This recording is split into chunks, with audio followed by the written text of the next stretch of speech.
Isang mapagpalang araw sa inyong lahat. Maraming salamat sa patuloy ninyong pagsubaybay at pagsuporta sa bawat kwentong ibinabahagi ko rito sa mga kwento ni Angelina. Ang inyong suporta at mga komento ay nagbibigay sa akin ng inspirasyon upang magpatuloy sa paglikha ng mga makabuluhang kwento. Sana ay patuloy ninyong samahan si Angelina sa bawat yugto ng kanyang mga kwento.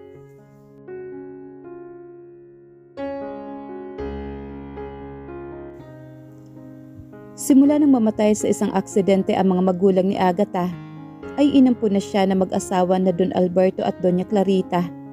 Ngunit ang maayos at puno ng pagmamahal na natatanggap niya sa dalawang matanda ay kabaliktaran naman ng pagtanggap sa kanya ni Adrian, ang nag-iisang apo at tanging tagapagmana ng pamilya Cristobal.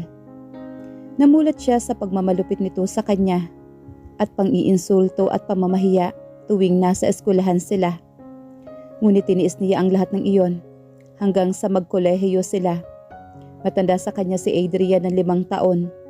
Sa araw ng pagtatapos ng binata, isang pangyayari ang hindi inaasahan ni Agatha. May nangyari sa kanila. Pigilan man ni Agatha ngunit ang puso niya ay ayaw magpapigil sa labis-labis na pagmamahal niya kay Adrian kahit na pinagmamalupitan siya nito. Matapos ang gabing iyon, paulit-ulit na siyang inaangkin ng binata dahil sa labis na pagmamahal niya dito. Pumayag siya sa gusto ni Adrian.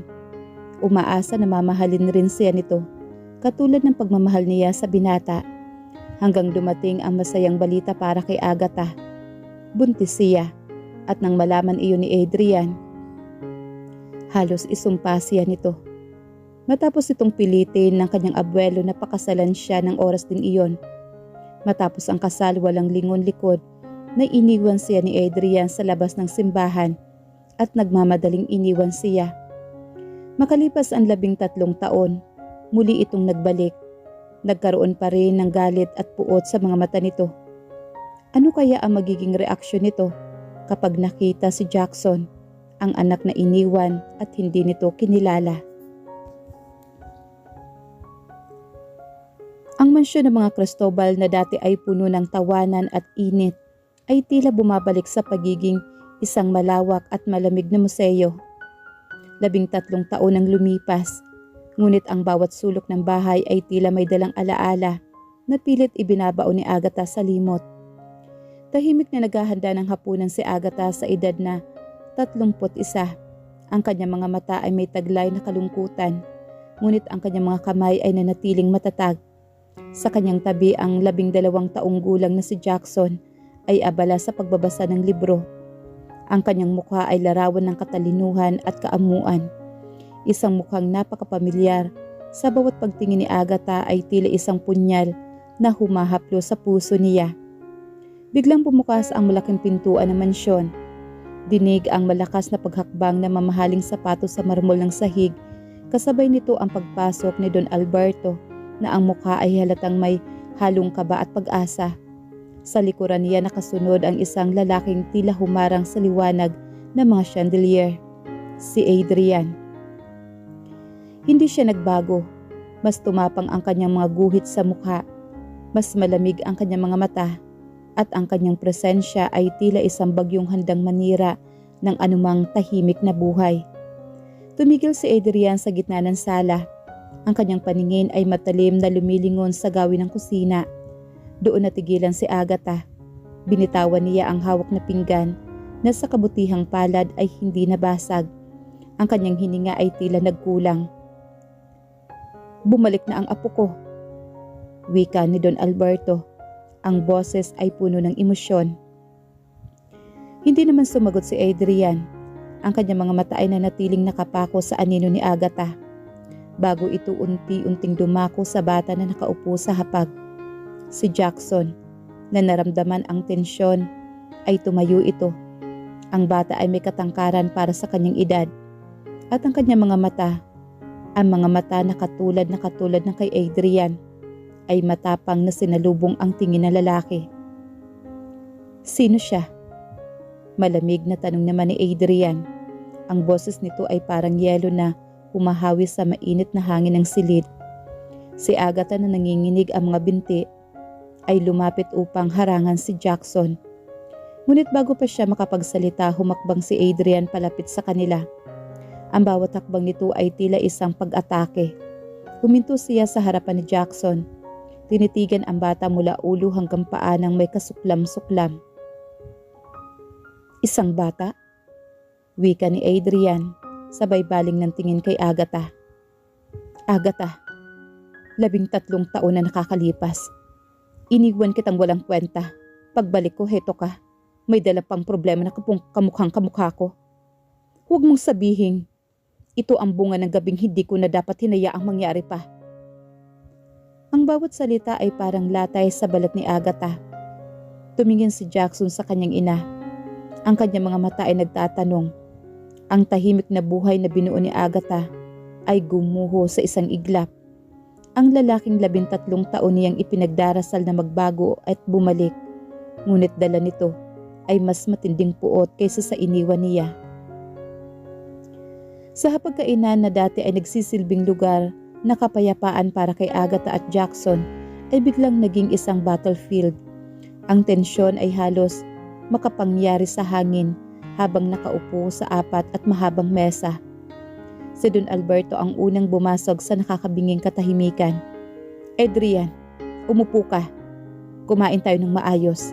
Pag-usapan natin ang pagbabalik mo. Hindi sumunod si Adrian na natili siya nakatayo sa dulo ng mesa. Ang kanyang mga kamay ay nakapamulsa habang ang kanyang matatalim na mga mata ay nakapako kay Jackson na tahimik na kumakain. Sa tabi naman ni Agatha. Pag-usapan? Mapait na tawa naman ni Adrian. Ano pag-uusapan natin, Lolo? Ang katotohanan habang wala ako, nagpalaki si Agatha ng batang hindi ko naman kailanman ginusto. Napahinto si Jackson sa pagsubo. Tumingin siya sa kanyang ina. Ang kanyang mga mata ay unti-unting napupuno ng pagkalito at sakit. Mama, sino ang lalaking to? Mahinang tanong naman ng bata. Agad na hinawakan ni Agatha ang kamay ng kanyang anak sa ilalim ng mesa. Pinipigilan itong manginig. Jackson, kumain ka na lang. Huwag mo siyang pansinin. Bulong niya bagamat ang kanyang sariling puso ay parang sasabog na sa kaba.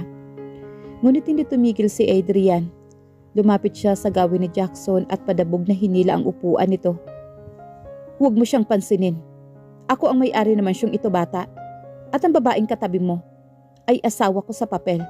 Kaya may karapatan akong malaman kung sino ka. Tumayo si Jackson. Matapang na sinalubong ang tingin ni Adrian. Kahit na mas matangkad sa kanya ang lalaki. Hindi ko po kailangan ng permiso ninyo para manirahan dito. Ang alam ko lang, si Mama ang nagpalaki sa akin nang mag-isa habang wala ang taong dapat sana ay ama ko. Isang nakakabinging katahimikan ang bumalot sa silid. Ang binitawang salita ni Jackson ay parang sampal na tumama sa mukha ni Adrian. Ang mga mata ng bilyonaryo ay nanlaki sa pagkagulat at galit. Ama? Sarkastikong ulit naman ni Adrian. Huwag ka magkakamaling tawagin ako ng ganoon. Wala akong anak na tulad mo. Adrian! Sigaw naman ni Don Alberto. Sabay hampas sa lamesa. Sapat na, ang batang yan. Ang dugo at laman mo. Siya ang tanging alaala na iniwan mo kay Agatha noong tinalikuran mo siya. Tiningnan ni Adrian ang kanyang lolo.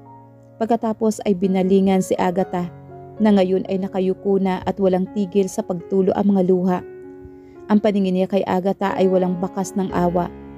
Tanging pagkamuhi na lamang ang natitira. Kung iyan ang gusto ninyo. Malamig na wika naman ni Adrian habang naglalakad palabas ng silid. Ituring niyo siyang tagapagmana.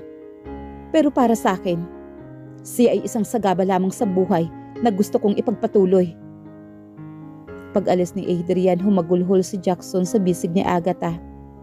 Yakap-yakap ni Agatha ang anak. Pilit na pinatatahan ito. Habang sa loob-loob niya ay humihingi siya ng tawad sa Diyos.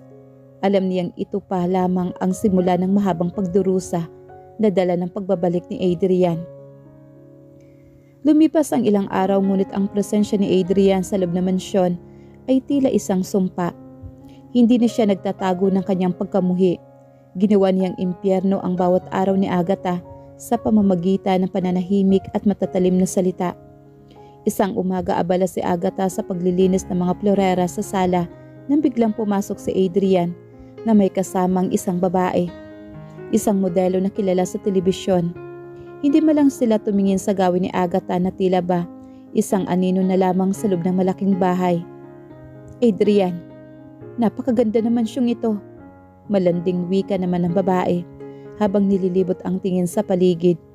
Huminto ito sa tapat ng mga litrato ni Jackson na nakadisplay sa isang maliit na table. Sino ang batang to? Anak ba ito ng isa sa mga kasambahay mo? Nanigas naman si Agatha. Ang kanyang mga kamay ay mahigpit na humahawak sa basahan. Hinintay niya ang sagot ni Adrian. Ito ang pagkakataon na lalaki na itama ang lahat. Tumawa naman si Adrian, isang tawang walang kagalakan. Hindi ko alam kung kanino ang batang yan. Siguro ay isang aksidenteng pinulot ng lolo ko sa kalsada. Huwag mo siyang intindihin. Wala siyang kinalaman sa buhay ko. Parang may humiwa sa puso ni Agatha. Hindi na niya kinaya. Ibinalibag niya ang hawak na florera sa sahig, dahilan upang mabasag ito at lumikha ng malakas na tunog. Natigilan ang dalawa at tumingin sa kanya. Tama na! Pabulong ngunit may diin na wika ni Agatha. Ang kanyang mga mata ay hindi na mapagkumbabang nakayuko. Ngayon ay sinalubong niya ang mapanirang tingin ni Adrian. Kahit gaano mo pa ako kamuhian, Adrian, wala kang karapatang ipahiya ang anak ko sa harap ng ibang tao. Umusok naman ang ilong ni Adrian sa galit. Mabilis siyang lumapit kay Agatha at hinawakan ito sa braso ng napakahigpit. Masyado ka nang nagmamagaling, Agatha. Akala mo ba, dahil kinakampihan ka ni Lolo, ay maaari mo na akong utusan sa bahay na ito, ha? Ikaw, wala ka. Kundi isang babaeng pinakasalan ko lang dahil sa obligasyon. Huwag kang magpakamagaling. Kalimutan ang posisyon mo. Posisyon? Mapait na tanong naman ni Agatha. Pilit na kumawala sa hawak nito. Ito ba ang posisyon na gusto mo? Ang maging asawang itinatago mo sa loob ng 13 taon? Ang maging inang pinagkakaitang tawaging ama? Ang lalaking mahal na mahal niya? Mahal? Sarkastikong tumawa naman si Adrian. Ang pag-ibig ay hindi sapat para itama ang mapagkakamali mo, Agatha. Dahil sa kagustuhan mong pakasalan kita, naging miserable ang buhay ko. Bago pa man makasagot si Agatha, narinig nila ang mahinang pag-ubo ni Jackson sa hagdanan. Nakatayo ang bata doon, ang kanyang mukha ay puno na matinding sakit at pagkadismaya. Narinig niya ang lahat. Hindi ko po hinihiling na mahalin niyo po ako. Wika ni Jackson sa kanyang garalgal na boses. Pero hindi ko po akalain na ang lalaking pangarap kong makilala ay ang lalaking ikahihiya ang pagkakaroon ng anak na tulad ko. Tumakbo paakyat si Jackson. Gustong habulin ni Agatha ang anak, ngunit pinigilan siya ni Adrian sa pamamagitan ng pagharang sa kanyang daanan. Hayaan mo siya. Malamig na utos naman ni Adrian. Sana, wika naman ni Agatha habang tumutulo ang luha. Sana ay hindi na lang ikaw ang naging ama ng anak ko. Iniwan ni Agatha si Adrian na nakatayo sa gitna ng sala, habang ang lalaki ay napatingin sa mga basag na piraso ng florera sa sahig. Ang mga pirasong tila refleksyon ng kanyang sariling puso na pilit niyang pinapatigas. Hindi nakatulog si Agatha. Nakaupo siya sa gilid ng kama ni Jackson.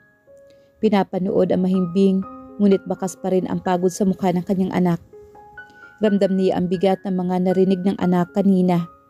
Gusto niyang humingi ng tawad kahit na wala naman siyang kasalanan. Samantala sa kabilang bahagi ng mansyon, hindi rin mapakali si Adrian. Nakaupo siya sa kanyang study room. Hawak ang isang baso ng alak. Nakatingin siya sa isang lumang folder na nakatago sa pinakailalim ng kanyang drawer.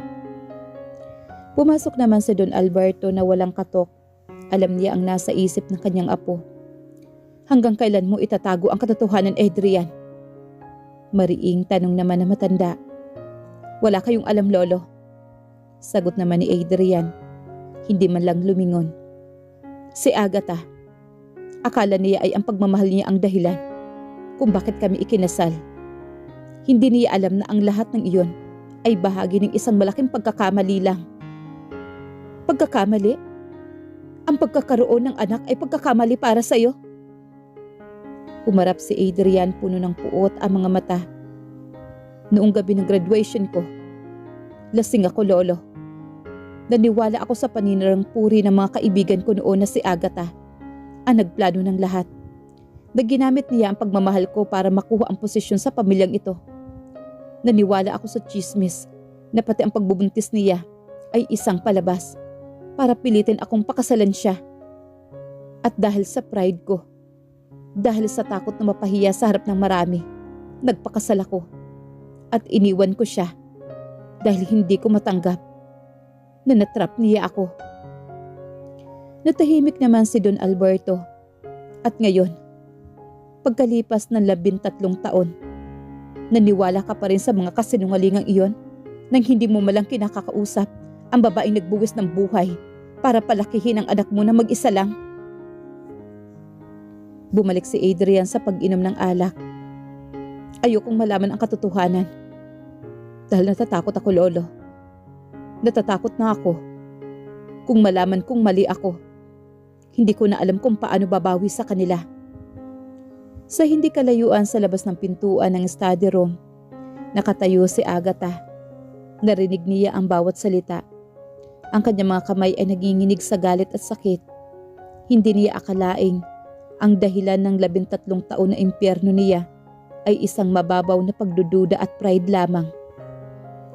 Hindi na siya nag-atubiling kumatok pa. Padabog niyang binuksan ang pintuan. So lahat ng ito ay nakabase lang sa hinala mo. Malakas na sigaw naman ni Agatha. Oo, at nakakatuwa lang isipin na ang lalaking itinuring kong mundo ay sinira ang buhay ko dahil lang sa mga chismis na pinaniwalaan mo. Lumapit si Agatha. Ang kanyang mga mata ay naglalabasan ng matagal ng kinikimkim na galit. Kung ayaw mong maniwala sa akin, fine. Pero huwag na huwag mong idadamay si Jackson sa kawalan mo ng tiwala sa sarili mo. Tinalikuran niya si Adrian ngunit bago siya makalabas nagsalita ang binata. Kung sasabihin kong magsimula tayo ulit, papayag ka ba? Lumingon si Agatha, isang mapait na ngiti ang gumuhit sa kanyang labi.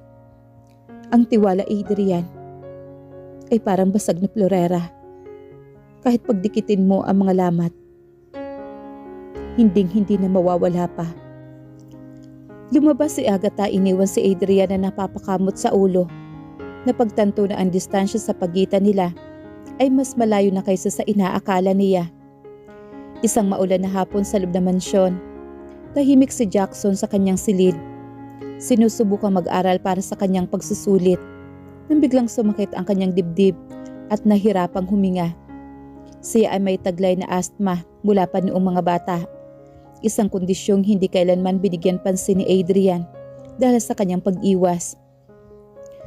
Mama, mahinang tawag ng bata ngunit abala si Agatha sa kusina sa paghahanda ng gamot. Dahil sa takot at hirap huminga, napilitan si Jackson na bumaba ng hagdanan. Ngunit sa kanyang pagmamadali nadulas siya at malakas na bumagsak sa sahig. Ang tunog ng pagkalaglag ay umalingaw-ngaw sa buong mansyon. Agad na tumakbo si Agatha mula sa kusina at halos sabay rin nilang narating ni Adrian ang lugar kung saan nakahandusay ang anak. Si Jackson ay namumutla na pilit na kinakapa ang kanyang inhaler. Jackson! Sigaw ni Agatha. Mabilis na lumuhod at niyakap ang anak. Si Adrian na nakatayo lang sa malapit ay nanigas. Nakita niya ang hitsura ng anak. Ang mga mata nito ay nakapikit sa sakit at ang kanyang mukha ay kasing puti ng papel. Sa sandaling iyon, ang galit at pride na bumabalot sa kanya ay tila nabasag. Ang nakita niya ay hindi na ang sagabal sa kanyang buhay, kundi isang batang naghihingalo. Tumawag ka ng ambulansya! Utos naman ni Agatha habang pilit na pinapakalma ang anak. Ngunit hindi na naghintay si Adrian. Binuhat niya si Jackson na mabilis at maingat. Hindi tayo maghihintay. Ako ang magdadala sa kanya sa ospital. Adrian! Bitiwan mo siya! Sigaw ni Agatha dahil sa takot na baka saktan o ihulog lang ito ng lalaki. Manahimik ka, Agatha. Kung gusto mong mabuhay ang anak mo, sumunod ka na sa akin. Matigas na sagot naman ni Adrian.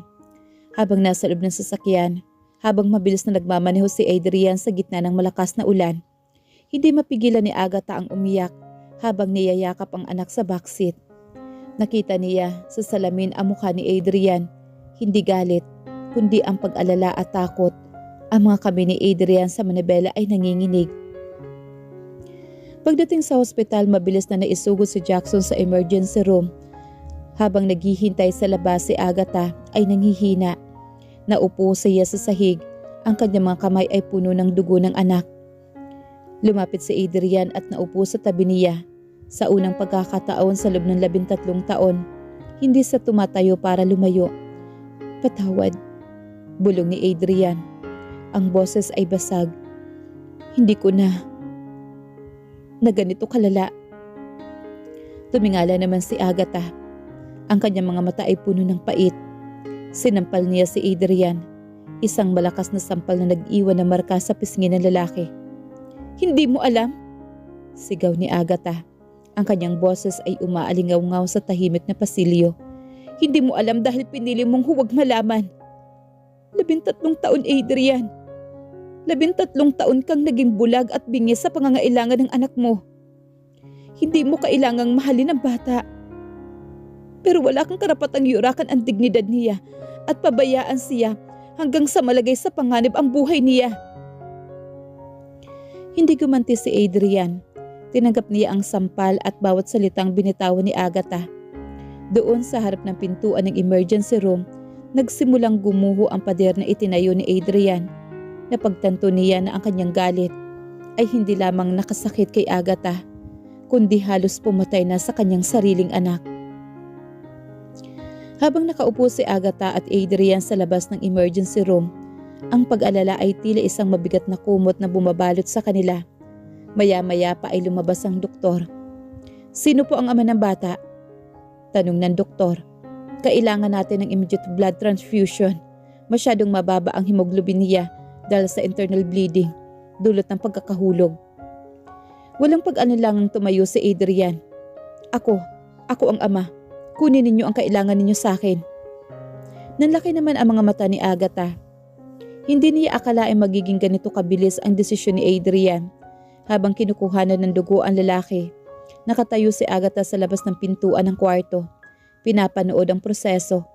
Nakita niya ang pagdaloy ng dugo ni Adrian patungo sa katawan ng anak. Sa sandaling iyon, parang may kung anong mahika na nagaganap.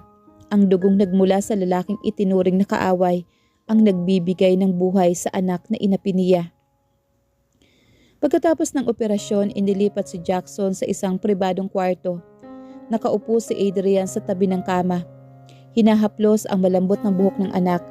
Ang kanyang mga mata na dati ay puno ng yelo ay napaitan at napalitan ito ng pagsisisi. Ang bata, pabulong na wika ni Adrian. Hindi tumingin kay Agatha.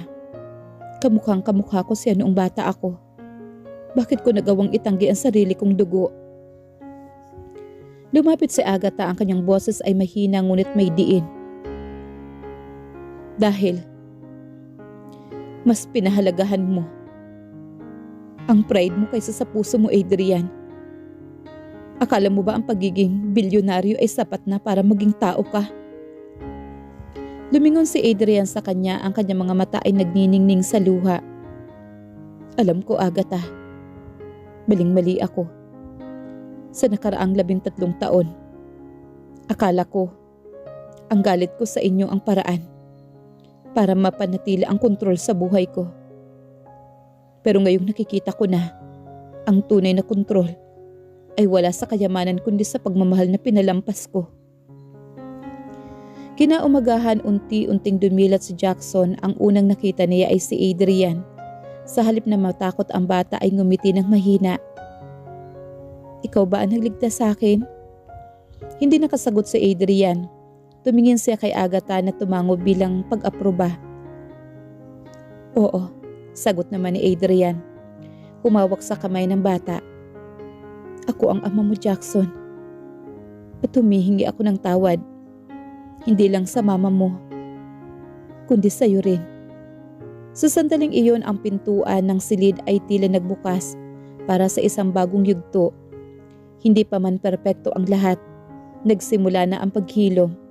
Ngunit alam ni Agatha na ang pagbabagong ito ni Adrian ay kailangan pa ng mahabang panahon bago maging tunay at buo.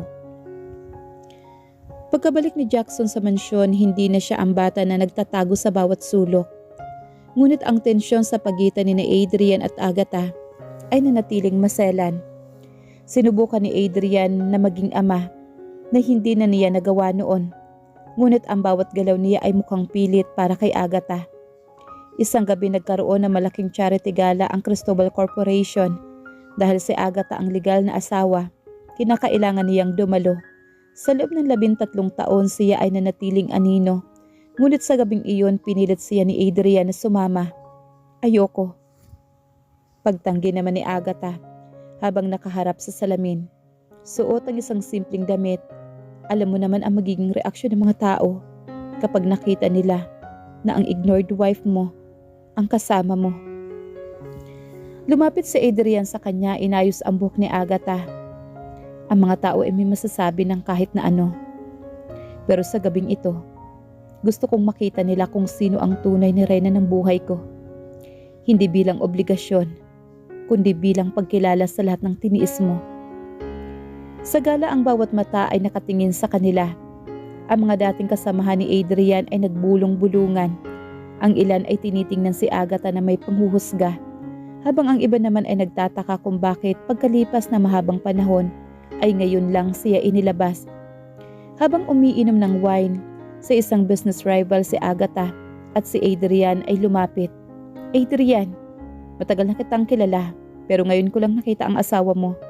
Balita ko ay tinago mo siya na matagal dahil sa kahihiyan. Tumalim naman ang tingin ni Adrian. Inakbayan niya si Agatha at tumarap sa kausap na may buong pagmamalaki. Mali ang impormasyon mo. Itinago ko siya dahil sa sarili kong kahangalan. Si Agatha ang babaeng nagbuwis ng buhay para palakihin ang anak ko habang ako ay nagpapakasasa sa labas.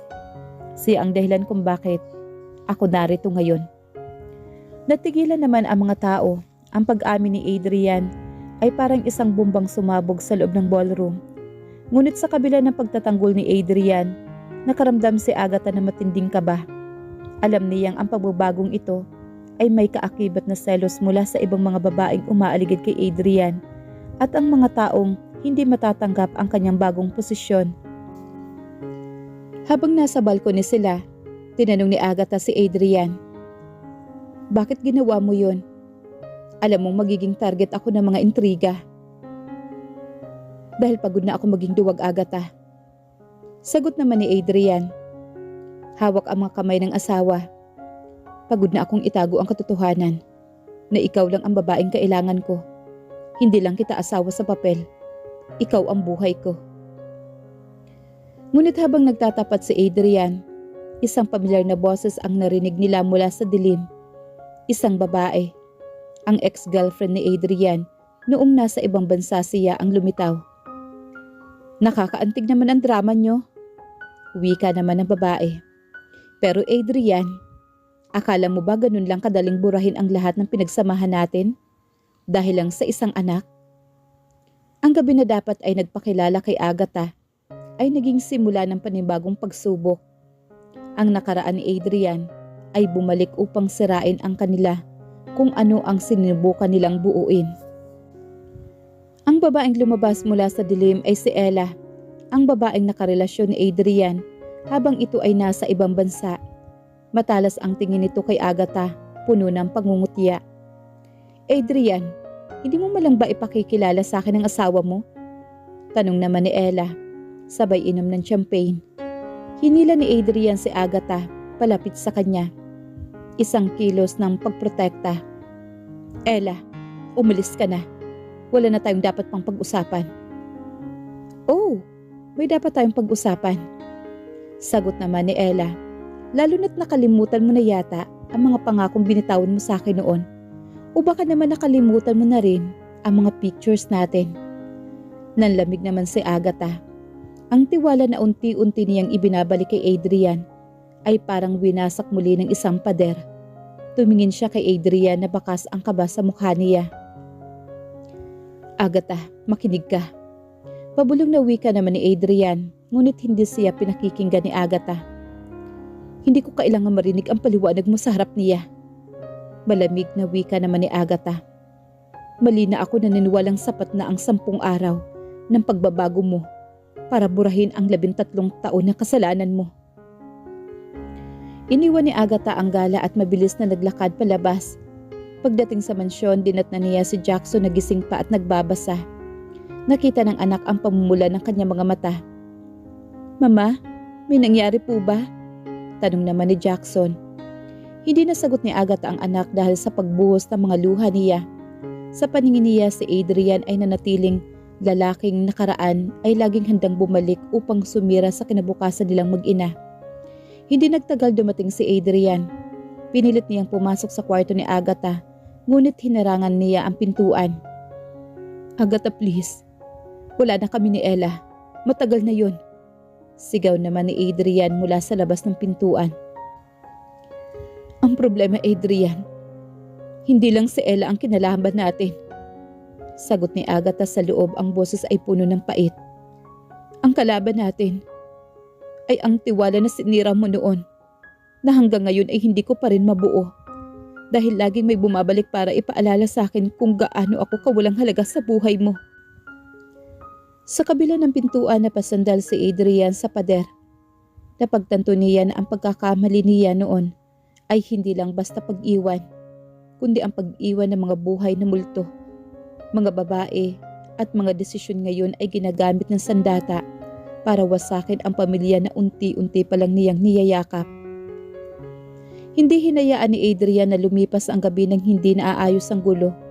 Sa halip na magmamakaawa sa labas ng pintuan, nagtungo siya sa opisina at tinawagan ang kanyang mga abogado at security team. Hindi na siya ang duwag na lalaking takot sa intriga. Handa na siyang linisin ang kanyang pangalan at ang dangal ng kanyang pamilya. Kinaumagahan, hinarap ni Adrian si Ella sa isang pampublikong coffee shop kung saan sigurado siyang hindi na ito makakagawa ng eksena. Bakit mo ginagawa to, Adrian? Dahil lang ba sa anak mo at asawa mo? Wala namang kwenta, hindi ba? Mataray na tanong naman ni Elena habang nakapangalong babae ito. Agatha is my wife and Jackson is my son. Sagot naman ni Adrian, ang boses ay matigas at walang emosyon. At ikaw, Ella, isa ka lang bahagi na nakaraan na dapat ko nang ibinura noon pa. Inilabas ni Adrian ang isang dokumento, isang non-disclosure agreement at isang legal na babala. Alam ko ang ginagawa mong paninira sa mga negosyo ko. Kung susubukan mo pang lapitan ng pamilya ko, hindi lang ang pangarap mo ang mawawala, kundi pati ang kalayaan mo. May ebidensya ako sa lahat ng paninirang puri mo. Namutla naman si Ella. Hindi niya inaasahan ang ganitong katapang ni Adrian. Akala mo ba matatakot ako sa'yo? Hindi ako natatakot sa'yo, Ella. Natatakot ako sa ginawa ko sa pamilya ko dahil sa mga taong katulad mo. Sagot naman ni Adrian sabay tayo. Tapos na ang laro. Huwag mo na kaming guguluhin pa. Pag-uwi ni Adrian, natagpuan niya si Agatha sa hardin. Nakatingin ito sa malayo. Lumapit siya at sa pagkakataong ito, hindi siya humingi ng tawad sa pamamagitan ng salita, kundi sa gawa. Inabot niya kay Agatha ang isang folder. Ang lahat ng ebidensya na pinutol na niya ang koneksyon kay Ella at ang legal na hakbang na ginawa niya. Hindi ko na kailangan magpaliwanag kung bakit ako naging tanga noon. Simula naman ni Adrian, ang kailangan mo lang malaman ay wala ng ibang babae sa buhay ko kundi ikaw. At kung hindi mo pa ako kayang pagkatiwalaan ngayon, handa ako maghintay. Handa ako maging anino mo hanggang sa makita mo na nagbago na talaga ako. Tumingin si Agatha kay Adrian. Nakita niya ang sinseridad sa mga mata nito. Isang bagay na hindi niya nakita sa nakalipas na 13 taon. Hindi siya sumagot agad, ngunit isang matamis at mahinang ngiti ang sumilay sa mga labi niya. Hindi ko alam kung buo na ang tiwala ko. Wika naman ni Agatha. Pero handa ako makinig sa'yo. Sa di kalayuan nakamasid si Jackson mula sa bintana. Nakangiti habang nakikita ang kanyang mga magulang na nag-uusap ng maayos. Ang unos ay unti-unti nang humuhupa. Ngunit hindi nila alam na sa kabila ng pag-aayos ng relasyon nila, may isang bagong pagsubok ang darating mula sa loob mismo ng mansyon. Si Doña Clareta na tila may sariling plano para sa kanyang apo.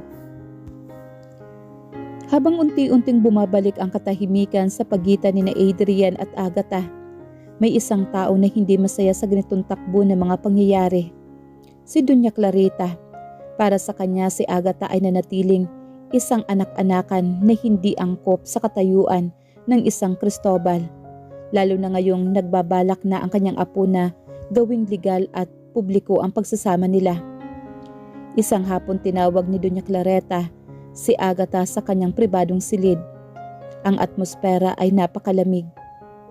Agatha, simula na matanda habang humihigop ng tsaa. Alam kong nagbabago na ang pakikitungo sa iyo ni Adrian. Alam ko ring umaasa kang magiging permanente ang posisyon mo sa mansyong ito. Doña Clareta, hindi ko po hangad ang anumang posisyon. Ang gusto ko lang po ay ang kaligayahan ni Jackson. Tugon naman ni Agatha ng may paggalang. Tumawa ng mapait ang matanda. Ang kaligayahan ni Jackson ay nakadepende sa katayuan ng pamilya Cristobal. At sa tingin ko, hindi mo kayang ibigay ang prestihosong kailangan ni Adrian. May nakilala akong babaeng isang anak ng isang business partner. Siya ang nararapat sa apo kong si Adrian. Gumuho naman ang mundo ni Agatha. Akala niya ay ang tanging kalaban niya ay ang nakaraan ni Adrian. Hindi niya inaasahan na ang lola nito ang mismong magiging hadlang. Doña Clarita, kasal po kami ni Adrian. Hindi niyo po pwedeng diktahan ang puso niya. Giit naman ni Agatha, bagamat nangangatog ang kanyang boses. Kasal? Sa isang pirasong papel na madaling ipawalang bisa? Matalim na sagot na matanda. Huwag kang maging kampante, Agatha. Hanggat wala ang pagtanggap ng pamilyang ito sa'yo, hinding-hindi ka magiging tunay na Mrs. Cristobal. Paglabas ni Agatha sa silid, nakasalubong niya si Adrian, nakakarating lang galing sa opisina. Napansin agad ng lalaki ang pamumutla ng kanyang asawa. Anong sinabi ni Lola sa'yo? Tanong ni Adrian, ang kanyang boses ay may halo ng pag-alala. Hindi nakasagot si Agatha.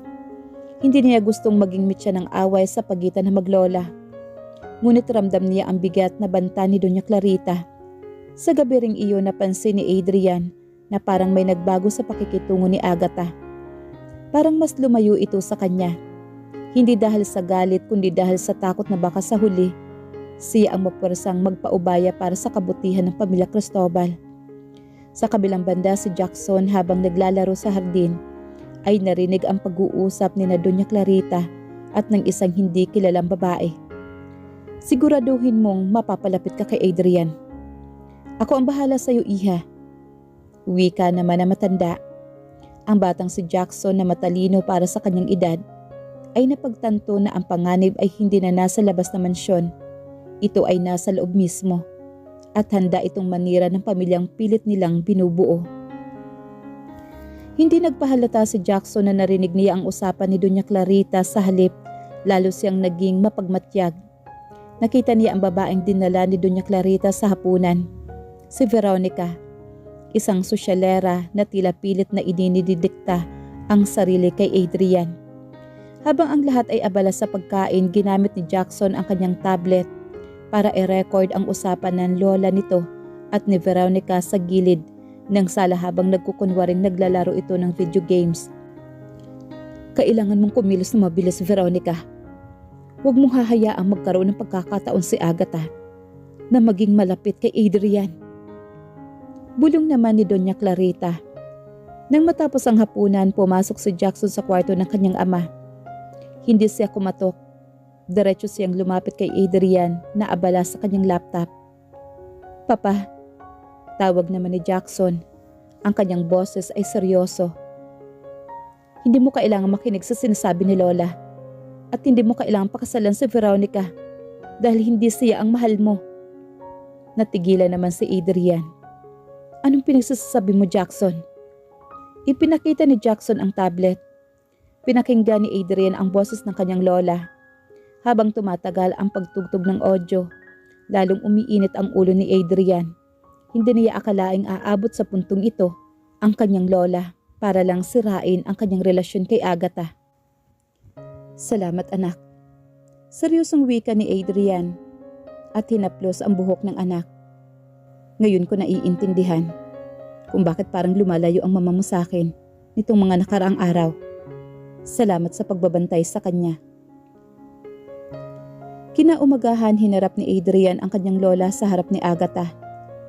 Hindi siya sumisigaw ngunit ang kanyang tono ay puno ng otoridad. Hindi na niya kayang baluktutin pa ng matanda. Lola, mahal ko ho si Agatha. Siya ang asawa ko at si Jackson ang anak ko. Kung susubukan ninyo pa na silang saktan o ipagpalit sa ibang babae, hindi lang po kayo ang mawawala ng apo, kundi pati na rin ang respeto ko sa inyong pagkatao. Gulat na gulat si Doña Clareta. Adrian, ginagawa ko lang ito para sa pamilya natin. Para sa pamilya natin? Tanong naman ni Adrian. Sabay tingin kay Agatha. Ang pamilyang ito ay mabubuo lang kung tatanggapin niyo sila. Kung hindi, handa akong lumipat ng tirahan para mapanatili ang kapayapaan ng asawa at anak ko. Natahimik naman ang buong mansyon. Sa unang pagkakataon nakita ni Agatha ang tunay na paninindigan ni Adrian. Hindi na ito ang lalaking natatakot sa opinyon ng ibang tao. Isa na itong lalaking handang makipagdigma para sa kanyang pamilya. Gayunpaman alam nilang hindi basta-basta susuko si Doña Clarita. Ang laban ay magiging mas matindi at ang susunod na hakbang na matanda ay maaaring ikasira ng kanilang negosyo. Hindi nagpatinag si Doña Clarita sa banta ni Adrian. Ginamit na matanda ang kanyang malawak na koneksyon sa Board of Directors ng Cristobal Corporation. Dalang ilang bahagi ng shares ng kumpanya ay nasa ilalim pa rin ng kontrol ng mga nakatatanda. Mabilis silang nagpatawag ng emergency meeting. Ang agenda, ang pagpapatalsik kay Adrian bilang CEO sa dahilang unstable na ang kanyang personal na buhay na nakakaapekto sa imahe ng kanilang negosyo. Nalaman ito ni Adrian sa gitna ng isang business dinner kasama ang mga kliyente. Isang tawag mula sa kanyang kanang kamay ang nagpaalam sa kanya na ang kontrol sa kumpanya ay unti-unti nang kinukuha ng lola niya. Anong balak mo? Tanong ni Agatha ng gabing iyon habang nakikita ang matinding pag-alala sa mukha ni Adrian. Gusto niyang mawala sa akin ang lahat. Ang lahat para mapilitan akong sumunod sa gusto niya. Sagot naman ni Adrian habang nakatingin sa mga dokumentong nakakalat sa mesa. Kung mawawala ang kumpanya, mawawala ang lahat ng pinaghirapan ko. Pero mas ayokong mawala kayo. Adrian, hindi mo kailangang pumili sa pagitan ng kumpanya at sa amin. Wika naman ni Agatha na ngayon ay mas matapang na. Hayaan mong tulungan kita. Alam ko ang bawat detalye ng operasyon ng kumpanya dahil sa nakalipas na mga taon, habang ikaw ay wala, ako ang nag-aaral ng mga dokumento ni Don Alberto para masiguro na hindi mo bumabagsak ang mana ni Jackson. Nagulat naman si Adrian. Hindi niya alam na sa kabila ng pagiging ignore wife, si Agatha ang tahimik na nagbabantay sa mga assets ng pamilya. Kailangan nating ipakita sa board na ang kumpanya ay matatag at ang leadership ko ay buo dahil sa suporta ng pamilya ko, dagdag ni Agatha. Kinabukasan sa harap ng mga investor at board members, dumating si Adrian na kasama si Jackson at Agatha. Sa halip na magmukhang gulo ang pamilya, ipinakita nila ang isang matatag na pundasyon. Nagbigay si Agatha ng isang madamdaming pahayag na nagpabago sa pananaw ng mga matatandang board members. Ang isang leader na marunong magpahalaga sa kanyang pamilya ay isang leader na marunong magpahalaga sa kanyang mga empleyado at investor. Ang pamilya Cristobal ay hindi lang negosyo, ito ay mga tao. Ang mga investors na dati ay kampi sa lola ni Adrian ay natigilan. Nakita nila ang integridad ni Agatha at ang pagbabago ni Adrian. Ang tangkang pagpapatalsik kay Adrian ay nabigo. Subalit pag-uwi nila sa mansyon, sinalubong sila ni Doña Clarita na may malamig na ngiti. Akala niyo ba ay tapos na? Hanggat ako ay may hawak ng mga titulo upang sa kinatatayo ang mansyong ito, maaari ko kayong palayasin anumang oras. Ang laban ay hindi na lang tungkol sa kumpanyang ito, ay tungkol sa tahanan na ipinaglalaban niya para kay Jackson. Ang tensyon sa mansyon ay umabot sa sukdulan na maghain ng legal na notice naman si Doña Clarita. Ginamit niya ang isang lumang probisyon sa testamento ni Don Alberto na ang lupang kinatatayo ng mansyon at ang mga ari-arian ay automatikong mapupunta sa pinakamatandang miyembro ng pamilya, si Doña Clarita. Kung tagapagmana, si Adrian ay magpapakita ng kawalan ng kakayahang magpatakbo ng pamilya. Ito ang huling babala, Adrian. Wika naman ni Doña Clarita habang nakaupo sa kanyang trono sa sala. Piliin mo ang babaeng ito at ang batang yan o manatili ka bilang tagapagmana ng mga Cristobal. Hindi mo pwedeng makuha ang pareho. Nakita ni Agatha ang sakit sa mga mata ni Adrian. Para sa lalaki ang mansyong ito ay hindi lang ari-arian. Ito ang lugar kung saan niya pilit na binubura ang kanyang pagkakamali. At higit sa lahat, ito ang tahanan ni Jackson. Ngunit bago pa man makasagot si Adrian, lumapit si Jackson sa kanyang lola.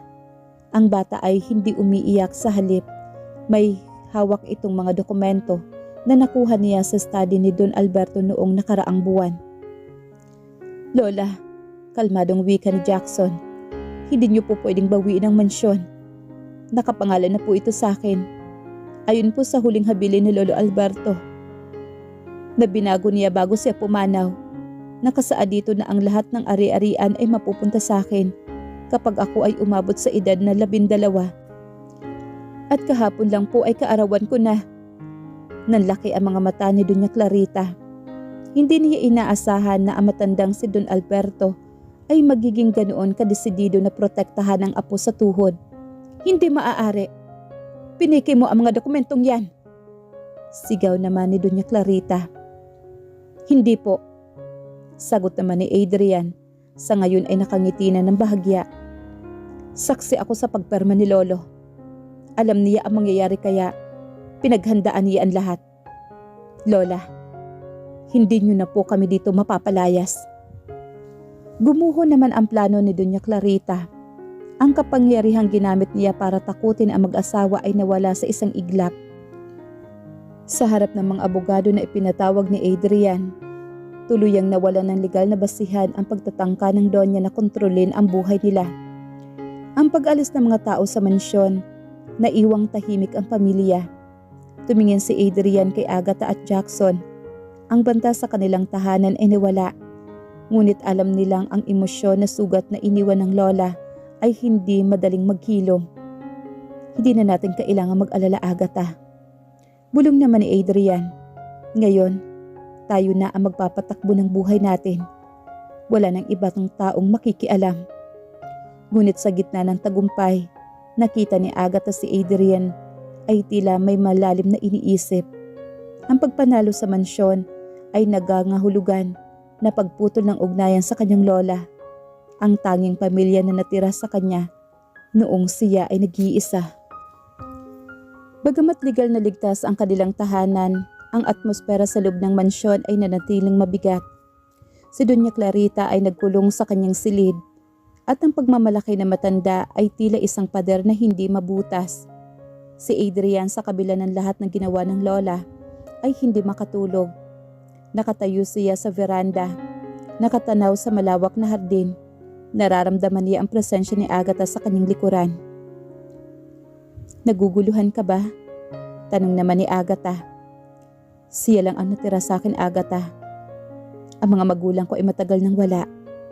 Sa kabila ng lahat, ng kasamaang ginawa niya, siya pa rin ang nagpalaki sa akin. Pag-amin naman ni Adrian, mali ang ginawa niya. Pero isipin na, magtatapos ang relasyon namin sa ganito. Masakit, Agatha. Hinawakan ni Agatha ang kamay ni Adrian. Hindi mo kailangang kalimutan ang sakit para magpatawad. Ang pagpatawad ay hindi para sa kanya kundi para sa iyo. Para hindi ka nakainin ng pait ng nararamdaman mo. Kinabukasan naghanda si Agatha ng isang simpleng tanghalian. Pinakiusapan niya si Doña Clarita na bumaba at kumain kasama sila. Sa simula ay tumanggi ang matanda, ngunit dahil sa pagpupumilit ni Jackson ay nagdala ng isang maliit na bulaklak na pinitas niya sa hardin, ay lumabas din ang Doña Clarita. Sa pagkainan walang nagsasalita hanggang nagsalita si Adrian. "Lola, hindi ko po kayo pinatawad dahil tama ang ginawa ninyo. Pinatawad ko kayo dahil mahal ko kayo at ayokong sa huling bahagi ng buhay ninyo ay puno kayo ng puot." Tumulo ang luha ni Doña Clarita. Ang matigas na balat na binuo niya sa loob ng maraming taon ay nagsimulang mabitak. Akala ko kapag pinilit ko kayong paghiwalayin, mapuprotektahan ko ang pangalan natin. Akala ko ang pag-ibig ay kahinaan.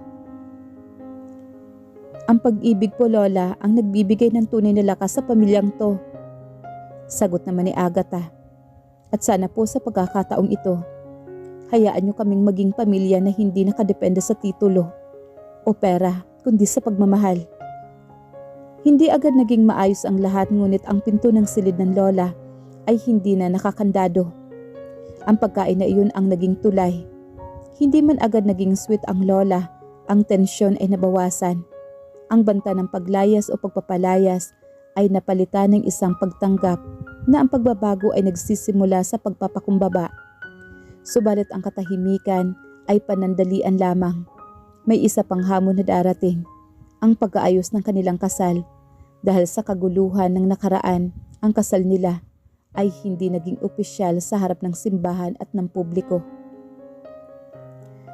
Makalipas ang ilang buwan, unti-unti nang naging normal ang takbo ng buhay sa mansyon. Si Doña Clarita, bagamat hindi pa rin ganap na malambot ang puso, ay madalas nang makitang nakikipaglaro ng chess kay Jackson. Ang mansyon na dati ay puno ng lamig, ngayon ay may halong init na ng pag-asa. Isang umaga pumasok si Adrian sa kwarto, habang hawak ang isang maliit na velvet box. Hindi siya nagsasalita. Lumapit siya kay Agatha na noon ay nag-aayos ng kanilang kama at dahan-dahang lumuhod. "Agatha," panimula ni Adrian, ang kanyang boses ay puno ng emosyon. 13 taon tayong nagkamali. Pinatagal ko ang dapat sana ay matagal ng masaya. Ngayon, gusto kong itama ang lahat. Binuksan niya ang kahon na naglalaman ng isang singsing na may simpleng disenyo ngunit elegante. Simbolo ng pagmamahal na dumaan sa matinding bagyo. Hindi lang ito basta kasal sa simbahan. Ito ay pagpapatunay sa harap ng Diyos at ng tao na ikaw lang. At wala nang iba. Agatha, will you marry me? For real this time? Hindi napigil ni Agatha ang mapaiyak. Sa loob na mahabang panahon, ang tingin niya sa sarili ay ignored wife. Pero sa sandaling ito, ang lahat ng sakit na nakaraan, ang mga panahong hindi siya kinilala, ang mga insulto at ang pagtatago sa kanya ay tila naglaho na parang bula. "Oo, Adrian. Kahit ilang beses mo pang itanong, oo." Sagot ni Agatha habang isinusuot ni Adrian ang singsing. Ang paghahanda para sa kasal ay naging isang pambansang usap-usapan. Hindi ito naging marangyang parte para ipakita ang yaman, kundi isang pagdiriwang ng paghilom. Inimbita nila ang mga taong tunay na sumuporta sa kanila, kabilang ang mga matagal ng empleyado ng mansyon na saksi sa lahat ng pinagdaraanan ni Agatha. Sa araw ng kasal, si Jackson ang nagsilbing ring bearer. Ang bata ay nakasuot ng tuksido at sa bawat hakbang nito patungo sa altar, kitang-kita ang kasiyahan sa mukha ni Adrian. Nang pumasok si Agatha sa simbahan, nakasuot ng puting bestida, ang napigilan ni Adrian ang mapaluha. Ang babaeng dati ay pilit niyang itinataboy, ngayon ay nakatayo sa harap niya bilang kanyang ganap na kabiyak. Sa harap ng altar, nangako silang hindi na muling magkakaroon ng ignore wife, kundi isang pamilyang habang buhay na magkakapit-bisig. Ngunit bago matapos ang seremonya, isang hindi inaasang pangyayari ang naganap sa reception. Isang sorpresa mula kay Jackson para sa kanyang mga magulang. Sa gitna ng reception tumayo si Jackson sa harap ng mikropono. Ang lahat ay tahimik, nakatingin sa bata na dati ay kailangang magtago sa anino ng kanyang ama. Ngunit ngayon ay nakatayo ng may dangal. "Mama, Papa," panimula ni Jackson. "Dati tinatanong ko sa sarili ko kung bakit ako lang ang kulang sa pictures nating tatlo. Bakit lagi akong nagtatago kapag may mga bisita? Pero natutunan ko na ang pamilya ay hindi nakadepende sa kung ano ang nakikita ng ibang tao, kundi sa nararamdaman natin sa loob ng bahay." Kinuha ni Jackson ang isang maliit na sobre mula sa kanyang bulsa na ibinigay ito kay Adrian. "Regalo ko po ito sa inyong dalawa." Binuksan ni Adrian ang sobre. Sa loob nito ay isang litrato ng kanilang pamilya na iginuhit ni Jackson noong bata pa siya. Isang drawing na nagpapakita ng tatlong tao na magkahawak kamay sa ilalim ng isang malaking araw. Sa likod nito ay may nakasulat, "Salamat sa pagpili sa akin at sa pagpili sa isa't isa." Ramdam ni Agatha ang paghigpit ng hawak ni Adrian sa kanyang kamay. Hindi na ito ang malamig na bilyonaryo na kilala ng mundo. Ito ay isang lalaki na puno ng pasasalamat.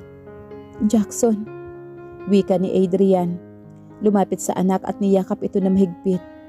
"Ikaw ang pinakamalaking pagkakamali ko noon, pero ikaw rin ang pinakamagandang regalo na natanggap ko sa buhay ko. Hindi ka lang anak sa papel. Ikaw ang dahilan kung bakit ako nagbago." Sumali si Agatha sa yakap at sa sandaling iyon, hindi huminto ang mundo. Ang lahat ng guest, mga business associate, kaibigan at kahit si Doña Clarita na tahimik na pinupunasan ang kanyang luha sa isang sulok, ay nakasaksi sa isang pamilyang binuo mula sa abon na nakaraan. Nang matapos ang yakapan, may isang sorpresa pa si Adrian. Tinawag niya ang kanyang mga tauhan at inihayag ang paglulunsad ng Jackson Foundation, isang organisasyon na tutulong sa mga batang lumaki sa broken family o sa mga inabandonang pangarap. Na ipapamahala mismo ni Agatha. Hindi na tayo manghihinayang sa nakaraan. Pahayag ni Adrian sa harap ng maraming tao. Gagamitin natin ang mga sugat natin para maging gamot sa iba. Ang gabi ay natapos sa sayawan at tawanan. Wala ng pader, wala ng lihim. 5 taon na ang lumipas mula noong araw ng kanilang kasal sa simbahan. Ang mansyon ng mga Cristobal ay hindi na ang malamig at tahimik na bahay na minsan ay kinatatakutan ni Agatha. Ngayon ito ay punong-puno ng ingay ng mga bata. Oo, hindi na lang si Jackson ang nagpapasaya sa mansyon dahil mayroon na silang isang maliit na kapatid na babae na nagangalang Hope. Si Adrian ay hindi na ang bilyonaryo na nakatutok lamang sa negosyo. Sa katunayan, siya ay madalas nang makitang nagbabasa ng storybook para sa kanyang mga anak bago matulog. Ang kanyang mga mata na dati ay puno ng yelo at puot ay puno na ngayon ng pagmamahal at kapayapaan. Isang hapon habang naglalakad ang pamilya, sa pagmamayari nila, huminto si Agatha at tumingin sa dagat. Ang simoy ng hangin ay dala ng alat ng dagat at ang init ng pagdubog ng araw. Lumapit si Adrian at niyakap siya mula sa likuran. "Anong iniisip mo?" tanong ng asawa. "Iniisip ko lang ang babaeng iniwan mo sa simbahan 18 taon na ang nakakalipas." Malambing na sagot naman ni Agatha. Kung tatanungin ko siya noon kung magiging ganito ang buhay niya, marahil hindi siya maniniwala, hindi ba? Umarap si Adrian at tinitigan ang asawa. "Hindi mo kailangan balikan ang babaeng yun, Agatha. Dahil ang babaeng nasa harap ko ngayon, ang matapang, ang matyaga, at ang tunay na nagmamay-ari ng puso ko. Siya ang dahilan kung bakit ako naging tunay na tao." Sa di kalayuan, naghahabulan sina Jackson at ang maliit na si Hope sa buhanginan. Si Doña Clarita naman na ngayon ay matanda na at nakaupo sa isang silya, ay nakangiting pinapanood ang kanyang mga apo. Ang dating matigas na matanda ay naging saksi na ang tunay na kayamanan ng isang pamilya ay hindi ang mga titulo sa lupa, kundi ang pagbubuklod ng mga puso. "Mahal kita, Agatha." Bulong ni Adrian sabay halik sa kanyang noo. "Salamat sa hindi pagsuko." "Mahal din kita, Adrian." "Salamat sa pagbabalik." Sagot naman ni Agatha. Sa ilalim ng gintong langit, isang pamilyang bumuo mula sa pait at galit ang nagtagumpay. Ang kasalukuyan nilang buhay ay isang patunay na kahit ang pinakamasakit na sugat ay kayang hilumin ng tunay at wagas na pag-ibig. Naglalakad sila palapit sa kanilang mga anak, magkahawak kamay, patungo sa isang kinabukasang walang hanggan. Ang kanilang kwento ay hindi nagtatapos sa happily ever after. Ito ay nagsimula sa isang buhay na puno ng pagpapatawad, pag-unawa at walang katapusang pagmamahalan.